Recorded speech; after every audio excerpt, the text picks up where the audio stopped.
अंदर आने वाली।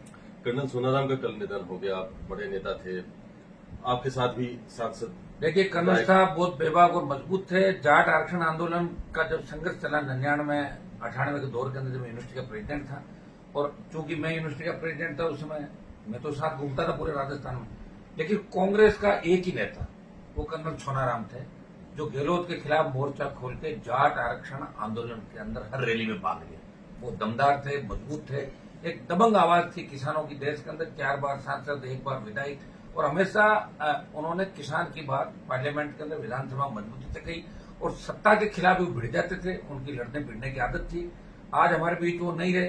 व्यक्तिगत रूप से हमारे को क्षति हुई, किसानों को क्षति हुई, समाज को हुई, राजस्थान को हुई। बड़ा नेता हमने हमारे बीच में से खो दिया। उसकी अब उनकी जो जगह खाली हुई है उसकी पूर्ति नहीं हो सकती। कर्नल साहब के जाने से किसानों के अंदर भारी दुख है राजस्थान के अंदर, और आज बाड़मेर से लेके दिल्ली तक का किसान महसूस करा कि हमारा एक बड़ा नेता हमारे बीच से चला गया। ईश्वर उनके परिवार को इस दुख की घड़ी को सहने की ताकत दे, और कर्नल सोनाराम जी को भी हम सच्ची श्रद्धांजलि अर्पित करते हैं। बाड़मेर के उम्मीदवार जी भी श्रद्धांजलि देने गए थे, राजस्थान के और कोई दूसरे नेता नहीं थे। देखिए, मैं कोई कांग्रेस पर आरोप नहीं लगा रहा हूं, लेकिन जिस तरह 2 घटनाएं हुई दिल्ली के अंदर, एक हमारे राज्यपाल, पूर्व राज्यपाल सतपाल जी मलिक, जिन्होंने पहलवान बेटियों के लिए और किसानों के लिए बीजेपी में रहते हुए बोला कि भाई अन्याय हो रहा है, किसानों के बिल वापिस होने चाहिए। और दूसरे कर्नल सोनाराम, सतपाल मलिक की जब डेथ हुई, उनको बिना तिरंगे उनका दाह संस्कार किया गया। एक तरीके से अपमानित किया किसान के बेटे को, बीजेपी ने किया।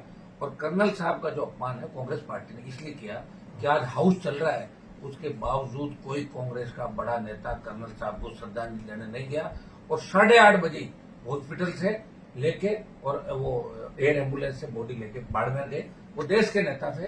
कांग्रेस को ये चाहिए था कि 4-6 घंटे के लिए, एक दिन के लिए, जो पार्टी का कार्यालय, इनका केंद्रीय कार्यालय, उसमें कर्नल साहब के शव को रखते, हम सब श्रद्धांजलि देते, हजारों लोग श्रद्धांजलि देने आते, और उसके बाद बाड़मेर लेते। वो कोई बाड़मेर के नेता नहीं थे, वो देश के कांग्रेस के कद्दावर नेता थे, और हमेशा एक सिस्टम के थे। उनका दिल्ली में भी अच्छे कनेक्शन थे नेताओं के।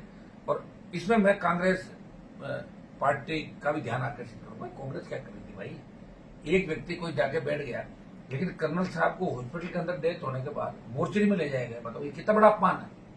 हॉस्पिटल के अंदर जैसे सतपाल मलिक जो रखा, तो कर्नल साहब को भी वहां रख के रात को, सुबह हम लोग जा सकते थे।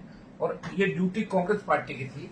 वो कर्नल साहब को सच्ची श्रद्धांजलि राहुल गांधी, प्रियंका गांधी और तमाम जो नेता है वो कांग्रेस कार्यालय में रखते, तब लगता कि कांग्रेस के मन में किसानों के प्रति कितना दर्द है। आरोप प्रत्यारोप, सतपाल मलिक को बीजेपी ने नहीं दिया, और तब उन कांग्रेस वालों का ये नहीं किया, अरे आप क्या कर रहे हो, आप कर देते, अब आप बाड़मेर जाओगे बैठने के लिए। लेकिन दिल्ली के अंदर उस व्यक्ति का शव एक दिन तक थे, जिससे पूरे देश के और दिल्ली के लोग उनको श्रद्धा सुमन, उन्होंने किसानों के लिए बहुत बड़ी लड़ाई लड़ी, जिससे तो एक बड़ा योद्धा हमने खो दिया।